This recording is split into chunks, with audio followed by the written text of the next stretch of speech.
What is up? Welcome to the Bluffs Sports Zone. I'm Craig Carlsen. It was an improbable run, but the St. Albert guys played their way into the state tournament for the third time in 4 seasons. We'll get to their state quarterfinal game in a moment. But first, another Council Bluffs team hoping to make the same eyebrow-raising run to Wells Fargo Arena. Lewis Central traveling to Sioux City on February 28th to take on 4A number 4 Sioux City East. Here's IWTV student Jem Brinklow. Road game coverage brought to you by Jenny Edmondson Sports Medicine. Lewis Central travels to the Tyson Event Center trying to be the first team in Iowa to beat number 4 ranked Sioux City East. Black Raiders on top 7-2 started the game. Iowa recruit Adam Woodbury makes a 7-point lead with the rebound and putback. Extremely low-scoring first quarter, just 9-2 at the start of the second, but LC narrows the gap with a couple of free throws from Alex Reed.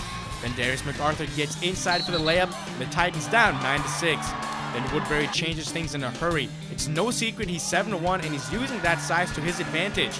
Then Greg Kerwin continues the scoring, making the long two. And finally Woodbury with the ball inside again. He finds a better option though.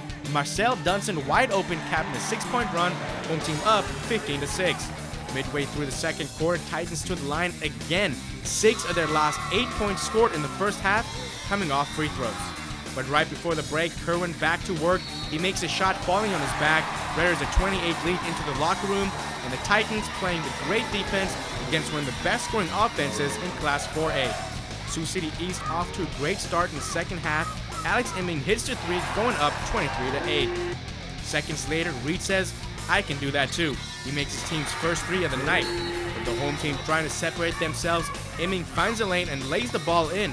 Next possession, it's Woodbury again, using his 7-foot frame to go up high. And Taylor DeLauder ends a 6-0 run with this shot inside the paint, and just like that, the Raiders push the lead to 18, 29-11. Despite the large deficit, LC's hopes of a comeback still strong because of their defense. East averages 65 points a game, held well below that in this one. Other side of things, Alex Reed adds to his 5 points with this shot from behind the arc. Then his teammate Tony Rue makes 1, and LC now to their own 6-0 run, 29-17. Late third quarter, Rue continues to roll. The layup cuts the deficit to just 10 entering the final frame. But midway through the fourth, East with a 34-23 lead. Imming added to the margin, puts up 11 on the night. And that lead grows bigger and bigger. Dunson makes it 40-23. And despite LC's defense hold the Black Raiders to a season low 49 points scored, the Titans score a season low as well. Black Raiders win 49-27, advance to the state playoffs for the 4th straight season. They're just big and athletic. Those guys are a really, really good team, and we had to give them something tonight defensively. And we didn't do too bad of a job, but they were just too tough for us, and we didn't convert. You know, they're good. They got 3 guys that are potentially Division I athletes playing for them, and so it was tough. But I'm proud of my guys. I thought we played hard, and we were down 11 going into the fourth quarter. Gave ourselves a chance, and then we just we didn't make anything in the fourth quarter to make any kind of a run at them. I felt like if we could have gone into 10, maybe we'd give ourselves a chance. This group of guys, man, they gave me a second chance. They're like a family to me now, and I just thank LC Nation. They gave me a second chance, like I said, at basketball. Came from the bottom, and now I'm just glad I could play with them. Proud of our guys for the way we closed the season. Winning 12 out of our last 14. We're 5-5 in the middle of January, and so not many people probably gave us a chance to get to this game. So proud of the kids for their effort. Oakland Riverside, East Mills, and Trainer, all teams that entered postseason play with 4 losses or fewer on the season. And although on paper they each looked like a mismatch for St. Albert, the Falcons ran through them all on their way to the state tournament. On March 5th, hoping for more success against a favored opponent in the state quarterfinals, squaring off with undefeated Danville, Class 1A's top-ranked ball club. Road game coverage brought to you by Jenny Edmondson Sports Medicine. St. Albert certainly the shorter team. Danville sporting a lineup with 3 players listed 6'5" or taller. One of them, Michael Sukup. The junior scores 4 of the game's first 6 points. Bears up 6-zip early. Falcons answer the challenge. Tucker Colgett dials in and connects for his team's first points of the day. Moments later, Colgett's 5 unanswered points puts St. Albert within 1 at 6-5. Danville, though, swings back with a 7-0 run. 6'6" Colin Barsh caps it with authority, and the Bears up 13-5. Late first quarter, St. Albert's Connor Thomas knocks down the long ball, and the Falcons within striking distance, down 13-8 after one. But in the second, Class 1A's top-ranked team begins to assert itself. These guys aren't just tall, boy can they run. 12 fast break points in the game, 2 here from number 2, Connor Hogberg. The Bears also dominating inside, 22 first-half points from the painted area. Marsh makes it 28-9. Danville outscores St. Albert 17-3 in the second. J.D. Coljett's layup, the only field goal of the frame for St. Albert, down 30-11 at the half. And Danville, just a loaded ball club. They continue to put it on in the third quarter. Steven Sukup, a game-high 18 points on the day. Barsh finishes with 15, and an 11-4 run pushes the Bears ahead, 41-15. Falcons still battling. Connor Thomas with the and one, part of a team-high 15 in the game. But Danville, very, very good. Last year's runner-up, poised to take home the title in 2012. Sukup twins, Division I talent. The Bears win 68-39 to improve to 26-0 on the season. St. Albert finishes with a 14-11 record and plenty to be proud of as state tournament qualifiers. Of the Falcons of St. Albert in Council Bluffs. Well, we had 18 people that thought we were going to be hearing us, the kids back in the locker room. So, but you know, it was a great run. You know, start off with Riverside and contain their big man, and then went into East Mills and played a hard-fought game there, and then CT's bucket against Trainer, and you know, it was a great run to get here, and very proud to be a senior on this team and play with a bunch of guys that work really hard in practice, day in and day out, to get us here and end our careers where they need to be ended. It's just a great group to work with, and this season, not a lot of people expected us to get where we were, but we expected it all along, and we were happy to come here. We wish it would have turned out a little bit different, but it was a joy. This group to come in 9-10 at the end of the regular season and make a nice run and defeat a lot of teams with a lot of good records. Credit to what they brought to us all year on the floor.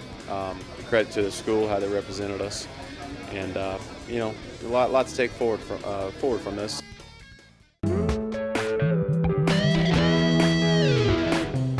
Don't change it. When we return, the Iowa Western men in the Region 11 playoffs. Highlights after the break. Whether you're a weekend warrior or on an organized sports team, however you play, you risk injury. At Flex Physical Therapy and Sports Medicine, we specialize in the prevention, recognition, treatment, and rehab of orthopedic and sports injuries. We have 30 combined years of experience, making us Southwest Iowa's leading physical therapy clinic. At our state-of-the-art facility and using the latest technology, we'll help you get back on the field fast. So if you experience a sports injury, you need to see us first. Flex Physical Therapy and Sports Medicine, your Southwest Iowa's sports medicine professionals. If green and gold never gets old, then St. Albert Sports Fan is the place for you. Updated daily, it's loaded with articles, archives, and so much more. And if you can't make the game, you can still watch it live from the comfort of your own computer. St. Albert Sports Fan, the homepage for the home team. Hi, how are you doing today? What looks good? Our special today is shrimp scampi. It's been sitting around for about a week. Excuse me, what time are you guys leaving? We're gonna rob your house tonight. Don't you wish there were warnings to protect you from life's risks? With diabetes, there is one. It's called A1C, a simple blood test that helps measure your risk of a heart attack and other complications. Learn more at diabetesaonc.org. This portion of the Bluffs Sports Zone brought to you by the St. Albert Alumni Association. The Iowa Western men opening up postseason play this past week against a familiar foe. Just 5 days after surviving a late-game rally at home against Marshalltown, the Reivers back at it in the region semifinals in the same building against the same team. Only this time, the losers' season comes to a close. Here's IWTV student Scott Stover with the highlights. Iowa Western looking to advance to Region 11 finals for the first time since 2008. The Reivers jump out front early. Xavier Mumford drops the three to give the Reivers a 7-2 lead. Then, up by 7, Antonio Levy puts in a long 2, Iowa Western up 13-4. Brenyo Grenderson not happy about the early deficit, and Xavier Mumford doesn't care. He hits another 3 to push the lead to 12 after just 5 minutes of play. Midway through, the Tigers start showing they have a pulse, down 21-9.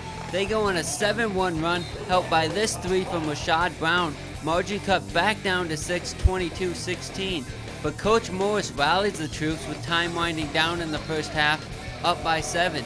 Tavian Palmley comes off the bench to hit this three. Iowa Western lead back into double digits, 33-23.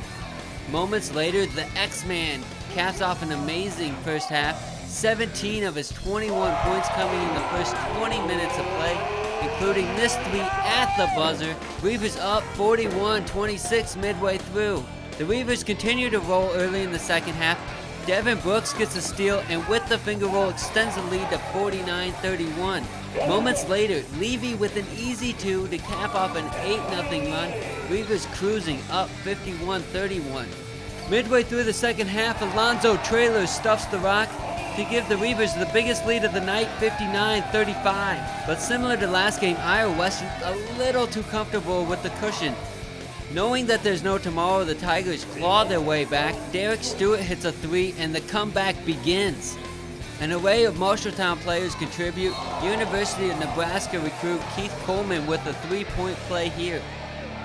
Then an extremely impressive effort from Marcus Bell. His dunk puts a cap to a staggering 19 unanswered to bring the score within 5, 59-54. But late in the game with a couple of trailer dunks, the Reivers pull away and hold on to win by 9, 86-77. To advance to the region finals for the first time in 4 seasons, squaring off with number 9 Indian Hills. They have a tendency to kind of ease up. And all of a sudden they're scoring inside and getting rebounds and putbacks. And, you know, we just don't have a real deep bench, and sometimes we have to play quite a few minutes. But we did hang on, got a little spurt there at the end, pushed that thing up, and got ourselves a win. We knew that if we would have lost, that our season would have broken, so it just gave us fire. It just gave us a fire and gave us the push. We worked hard all week for this game. And we just continued to execute during the game. Second half, they got a little bit of lead, but we came back and finished it out. Like me and Alonzo Traylor, this is our last game. It could have been our last game to play together. So that's how we looked at it. We looked at it as in we got to bring everything we got. We got to lead the team because we've been here since last year. So we just try to set that example and lead by example. Ready to go down and play Indian Hills at their place. And both of our games have been really, really good games with them, and I expect it to be the same way. But we'll definitely have a challenge ahead of us to go down there and get them on their home floor. We played them twice already, so we know what to expect. They got a lot of pressure. They're a good team, but we're going to come out and execute. We should be able to win this series. They messed up our home record, we're going to mess up their home record. That's all I got to say, man. They dead. I can't wait.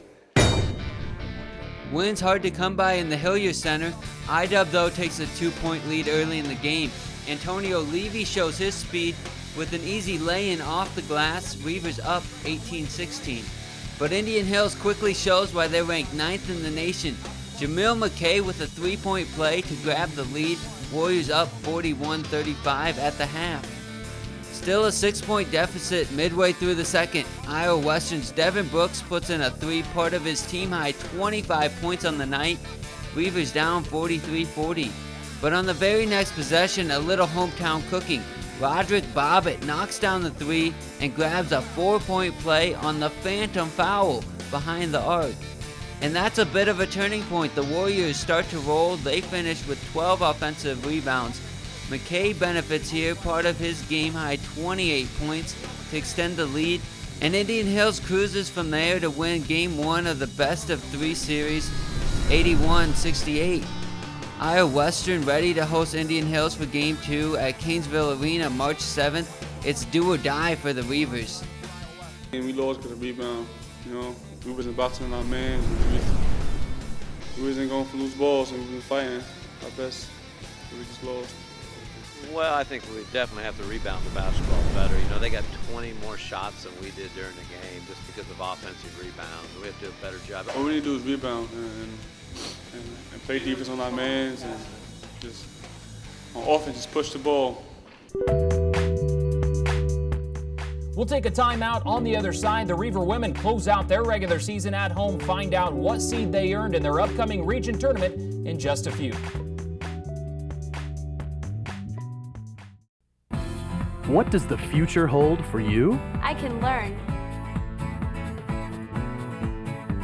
I can lead. I can play. I can grow.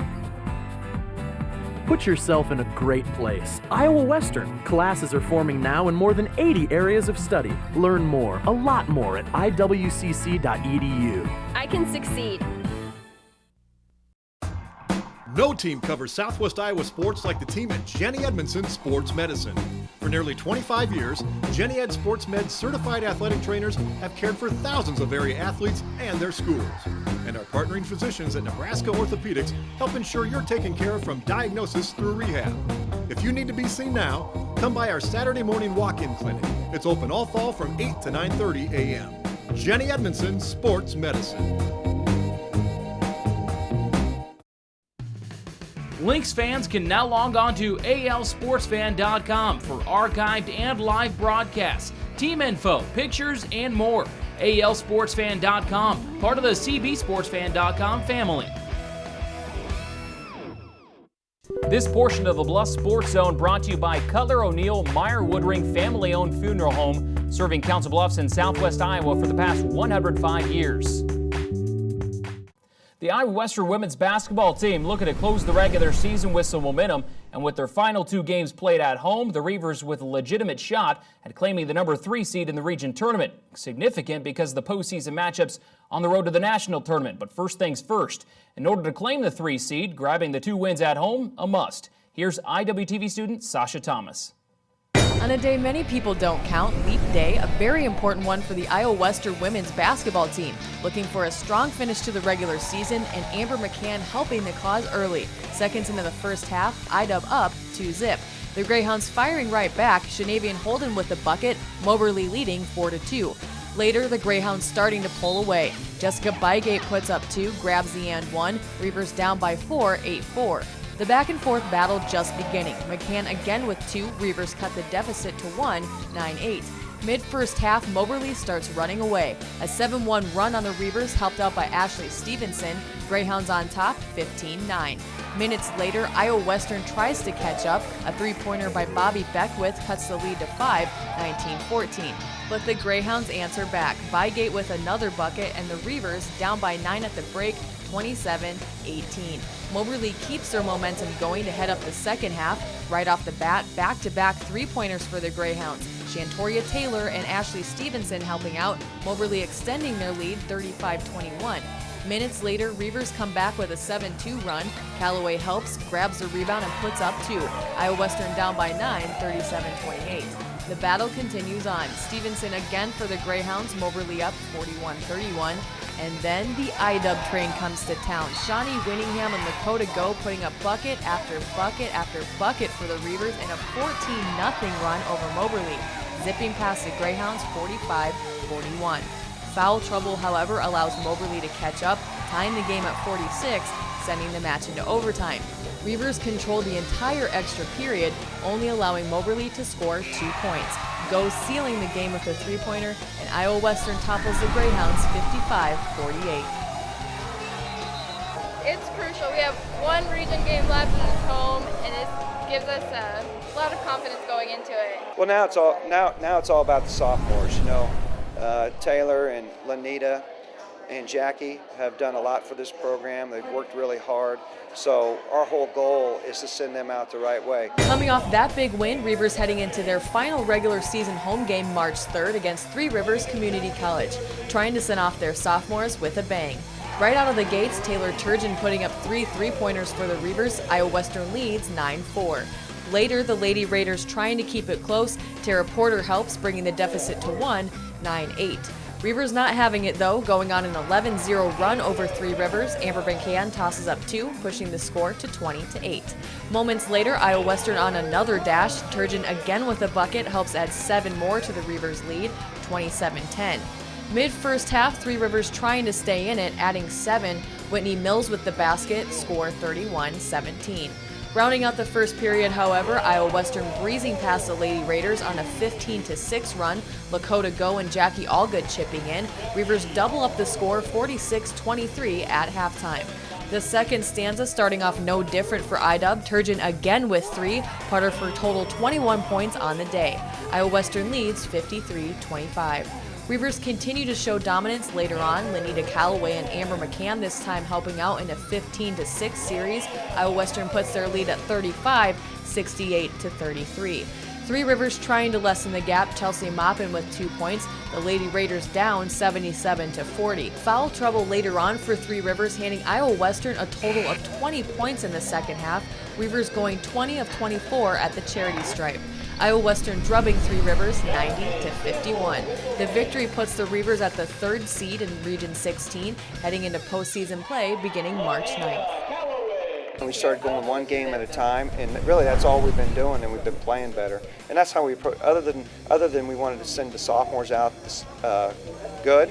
That's how we approach this game. For Taylor to come out and hit those threes early really made everybody relax, and everything looks good when you make shots. Living together and playing together with people for so long, you just like it. They're like family to you, and it's just like leaving is like a big way to leave, going out strong with a win. After the break, wrestling action. We sit down with the first-year head coach Josh Watts to get his take on the Reivers' inaugural season. We'll be right back. I've always been a guy that has high expectations and high goals. I think if you're not striving to be a national champion every year as a team or as an individual, then you shouldn't be doing the sport.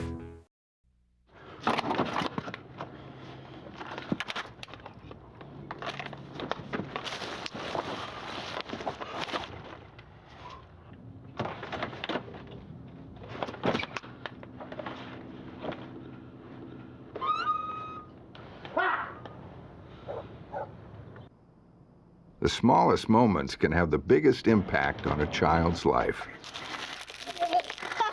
Take time to be a dad today. What does the future hold for you? I can learn. I can lead.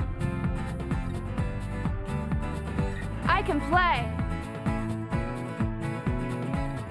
I can grow.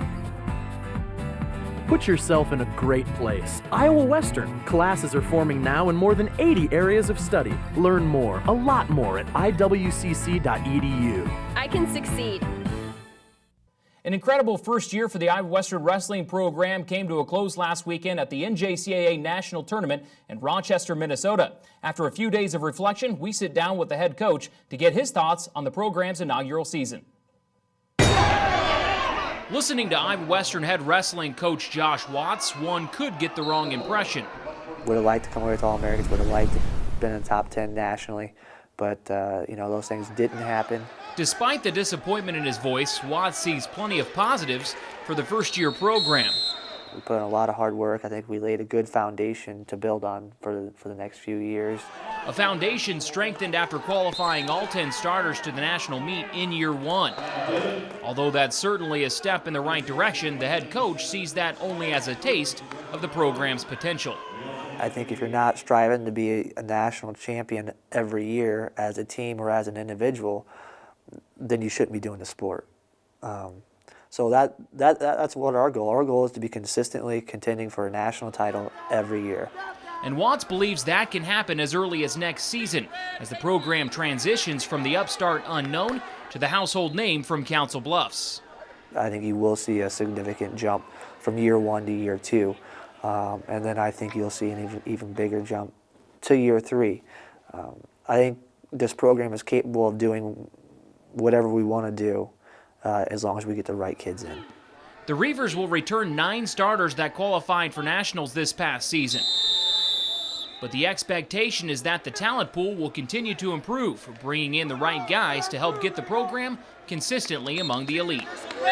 As a coach and as an athlete, you can never be satisfied with what you're doing. Once you get satisfied, you don't progress, you don't go anywhere after that. So, a lot of people keep telling us good job about this year.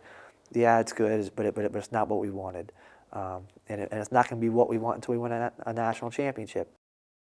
That's it for tonight's broadcast. A reminder, you can catch our programming online as well at cbtv17.com. Live streaming of Channel 17 available, and a link to check out archive shows. Until next week, we're out.